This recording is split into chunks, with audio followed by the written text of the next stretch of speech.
I'm Ellen McCauley in Syracuse, New York, and this group needs to get woken up a little bit because they've been hibernating over this summer. So I'm going to have everyone say, I can do it! I can do it! I'm waking them up because now they're thinking, oh no, is this one of those groups where everyone stands up and screams and yells like Tony Roberts? No, but I just wanted to make sure that you were listening because this next article by Father Ron Holheiser is a life-changing article. I challenge you to read it in detail at home, Saturday or Sunday, because what he says is, I read it and I just went, I got to give it to pray it off.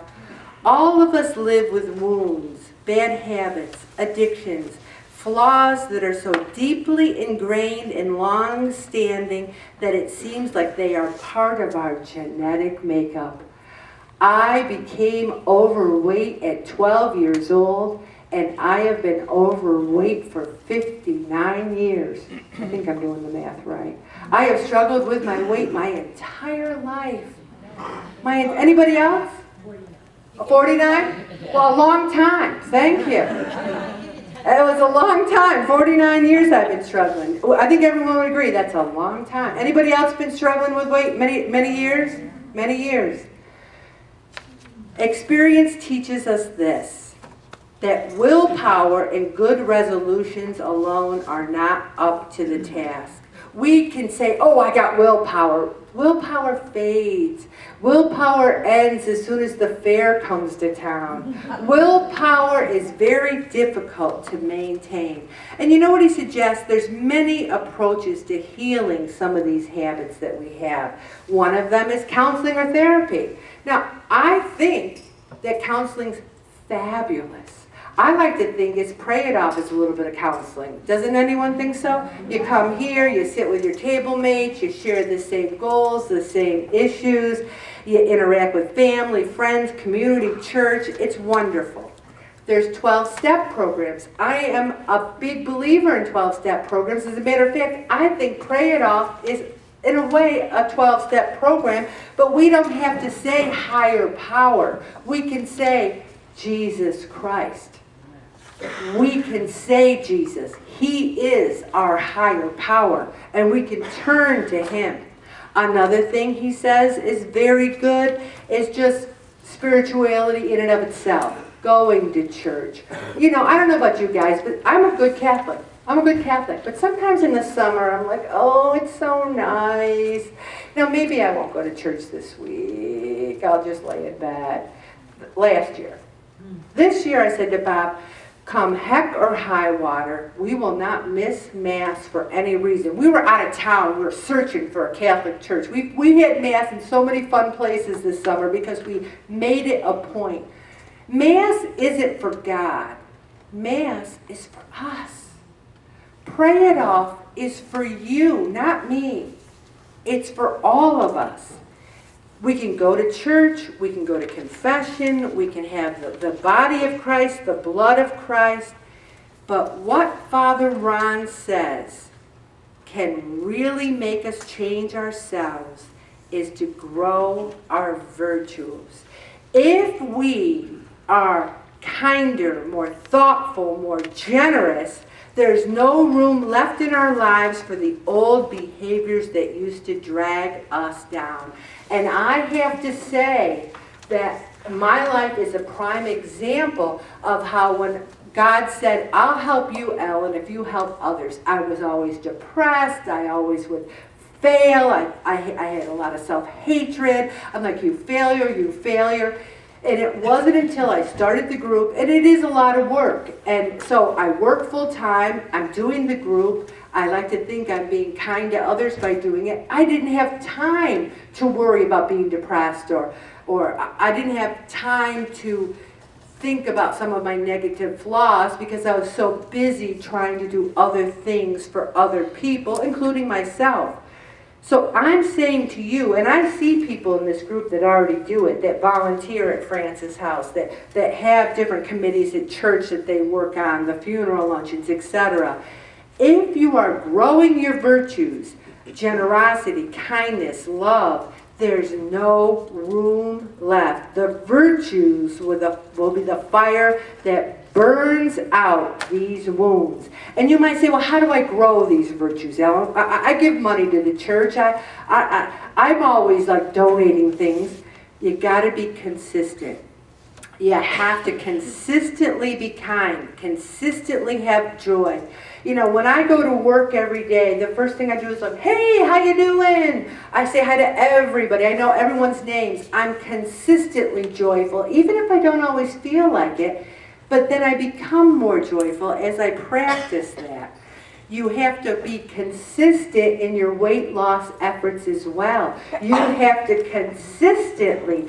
There are people here who did the food logs like their life depended on it over the summer. Most of them did extremely well. I did not miss one day. Now, I stayed the same. Funny story. I went to an endocrinologist. I don't think I told anybody, maybe one person on the phone, because I said, you know, I did great work getting from 370 down to where I am, but no matter what I do. So they did every blood test under the sun. They tested me from head to toe. And then I went back and the doctor says, I've got good news and I've got bad news. The good news is there's nothing wrong with you. The bad news is there's nothing wrong with you. You see, I wanted so desperately for her to say, oh, you've got this rare gene mutation on the T100 link, and if we give you this little pill here, you'll go down to 170 and you can live your life, you know, perfectly. What she said was, my body just doesn't need a lot of food. I'd like to tell you that a lot of your bodies don't need as much food as you think it does.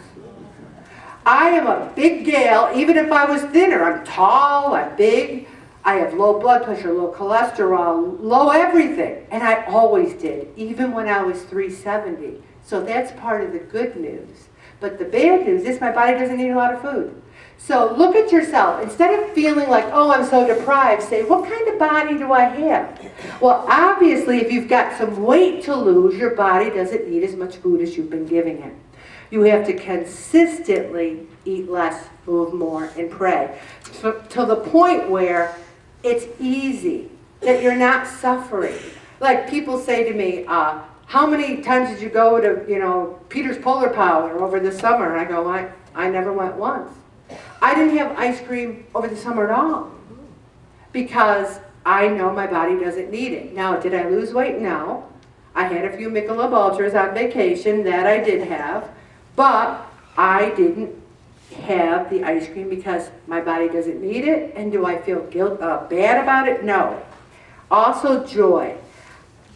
We made some chicken kebabs the other day that had marinated chicken, then red pepper, yellow pepper, mushroom, zucchini, onion.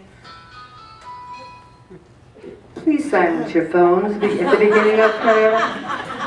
Those chicken kebabs were the best thing. I was eating them like,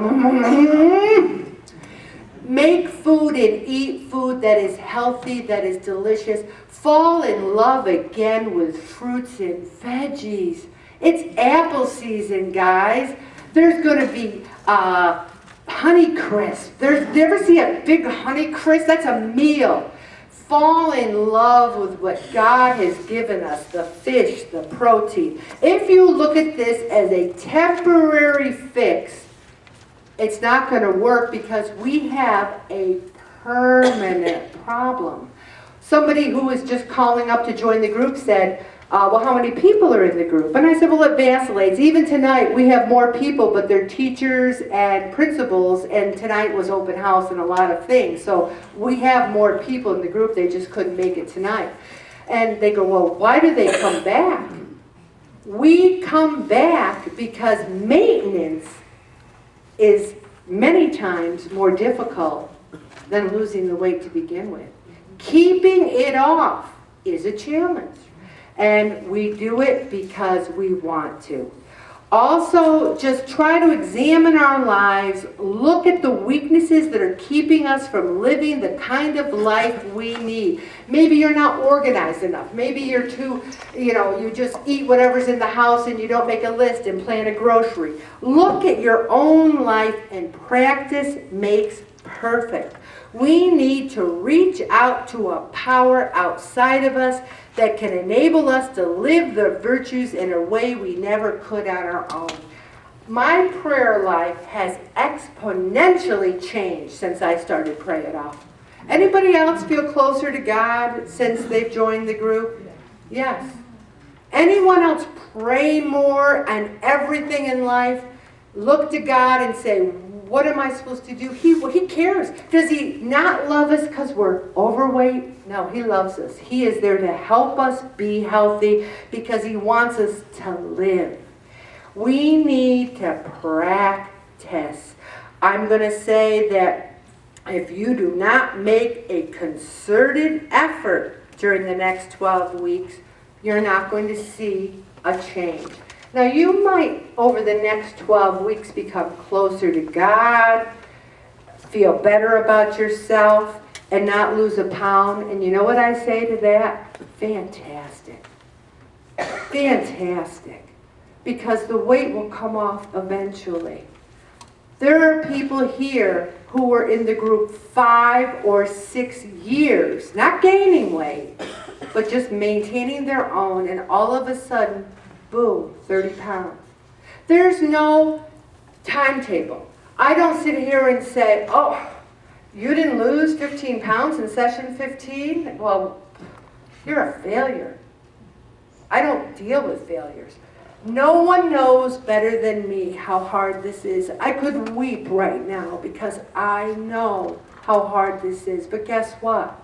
It's not as hard as living with cancer. It's not as hard as radiation. It's not as hard as chemotherapy. It's not as hard as having a sick child.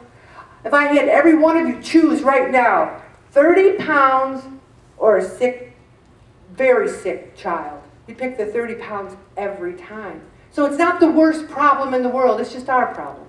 And we can deal with that through the grace of God. I'm going to stop right there, Bonnie. And before